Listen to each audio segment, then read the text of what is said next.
নোকোৱাকৈ থাকিব পৰা নাই, সেইকাৰণে ভাবিছোঁ আপোনালোকক জানিবলৈ দিওঁ মই কি ভাবোঁ। আজি 20-22টা দিনৰ পৰা গোটেই ইনচিডেণ্টবিলাক দেখি আছোঁ নেশ্যনেল লেভেলত কি হৈ আছে। তাত আমি যেতিয়া দেখিছোঁ যে ষ্টুডেণ্টছখিনিৰ কথা আহি গ'ল, তেওঁলোকে হাংগাৰ ষ্ট্ৰাইকত বহিলে, তো মই ভাবোঁ যে চৰকাৰে সেইখিনি সময়তেই এই কথাবোৰ সমাধান কৰিব পাৰিলেহেঁতেন, আলোচনাত বহি তেতিয়াই সমাধান কৰিব পাৰিলেহেঁতেন, কিন্তু তেওঁলোকে নকৰিলে। মই এইখিনি কথা আজি এজন অভিনেতা হিচাপে কৈ থকা নাই, মই এইখিনি কথা কৈছোঁ এজন পিতৃ হিচাপে, এজন নাগৰিক হিচাপে, যিয়ে ভৱিষ্যত প্ৰজন্মৰ কথা চিন্তা কৰি আছোঁ, যিয়ে ভৱিষ্যত প্ৰজন্মৰ কি হ'ব, তেওঁলোকৰ ফিউচাৰটো যাতে নষ্ট নহয়, সেই প্ৰতি লক্ষ্য ৰাখি আজি মই এইখিনি কথা আপোনালোকৰ আগত কৈছোঁ। তো বিভিন্ন ধৰণৰ ঘটনা ঘটি থাকিব, আন্দোলন হৈ থাকিব, তাত নেৰেটিভছ ওলাই থাকিব। কোনোবাই ক'ব যে তেওঁলোকে খুব ভায়লেণ্ট পদ্ধতিৰে তেওঁলোকে প্ৰটেষ্ট কৰিছিলে, এগ্ৰেশ্যন আছিলে।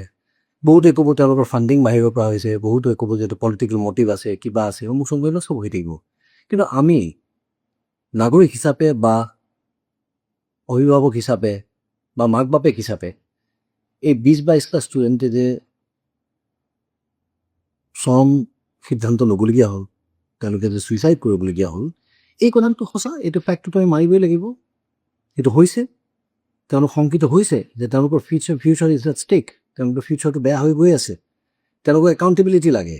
তেওঁলোকে নিট পেপাৰৰ কথা কৈ আছে, অকল নিটেই কিয়, বিভিন্ন ধৰণৰ পৰীক্ষাত বিভিন্ন সময়ত আমি দেখি আহিছোঁ যে পৰীক্ষা লিকছ হৈ আহিছে, স্কুলছ বন্ধ হৈ গৈছে, ঢেৰ স্কুল, চৰকাৰী স্কুল বন্ধ হৈ গ'ল, বহুত স্কুল মাৰ্জ কৰি জীয়াই থাকিবলগীয়া হৈছে।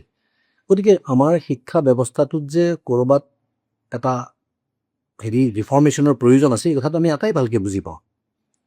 গতিকে মই সেইটোকে ক'ব বিচাৰিছোঁ যে চৰকাৰখনে আচলতে বৰ ৰেছপনচিবলি হেণ্ডেল কৰিব পাৰিব লাগিছিলে, কাৰণ সেই ল'ৰা ছোৱালীখিনি যদি উদণ্ডও অলপ সময়ৰ কাৰণে যদি আমি মানিও লওঁ যে ঠিক আছে, তেতিয়াহ'লেও অন্ততঃ সেইখিনি ল'ৰা ছোৱালী আমাৰ ল'ৰা ছোৱালী, এই চৰকাৰখনৰ নেতৃত্বত থকা ল'ৰা ছোৱালী, তেওঁলোকৰ ভৱিষ্যত, তেওঁলোকক আমি ভালকৈ হেণ্ডেল কৰিব পাৰিব লাগিছিলে। কিন্তু যিটো বৰ্বৰতাৰে তেওঁলোকৰ ওপৰত পুলিচৰ লাঠি চালনা চলি, যিটো ধৰণে তেওঁলোকৰ ওপৰত হাত দিয়া হ'ল, এই কথাটো কিন্তু মই খুব বেয়া পাইছোঁ, আৰু মই সাংঘাতিক দুখ পাইছোঁ আৰু সাংঘাতিক বেয়া পাইছোঁ। গতিকে চৰকাৰখন ইন ফিউচাৰ এই কথাবিলাক লৈ অলপ সজাগ হওক, যে ল'ৰা ছোৱালীৰ ভৱিষ্যতক লৈ হেতালি নেখেলিব। আপোনালোকে চৰকাৰখনেই দায়িত্বশীল, যিয়ে এডুকেশ্যন ছিষ্টেম ঠিক কৰি, ঠিক আছে, তেওঁলোকে ৰেজিগনেশ্যন ডিমাণ্ড কৰিছে, আপোনালোকে ৰেজিগনেশ্যন দিব নোৱাৰে, কওকতো, একাউণ্টেবিলিটিটো থাকিব লাগিব। আপোনালোকেতো মীমাংসাত বহিব লাগিব, কথা পাতিব লাগিব, আপোনালোকে ক'ব লাগিব যে আমি এইটো কাৰণে কৰা নাই, তাৰ সমাধান আপোনালোকে কি সেইটো দিব লাগে। কিন্তু সেই সুযোগটো আপোনালোকে নল'লে। মই বিৰাট দুখিত আৰু খুব দুখেৰে আজি এই ভিডিঅ'টো বনাবলগীয়া হৈছে। গতিকে বাকী ইতিহাসত কি ধৰণে এই কথাষাৰ লিখা যাব, সেইটো কথা আপোনালোকে এবাৰ ভাবি চোৱাটো উচিত বুলি মই ভাবোঁ। আৰু এই 22টা ষ্টুডেণ্টৰ যে ল'ৰা ছোৱালী যে আজি নাইকিয়া হৈ গ'ল পৃথিৱীখনৰ পৰা, তেওঁলোকৰ পৰিয়ালটো, তেওঁলোকৰ মাক বাপেকৰ বুকুত কি চলি আছে এবাৰ আপোনালোকে ভাবি চাব, কাৰণ সেইটো কম্পেনচেশ্যন টকাৰে কৰিব নোৱাৰি, টকা দি দিলেই সেইটোৰ কম্পেনচেশ্যন নহয় আচলতে। গতিকে আই উইচ আপোনালোকে আৰু অলপমান ৰেছপনচিবলি হেণ্ডেল কৰিলেহেঁতেন, কিন্তু আপোনালোকে নকৰিলে।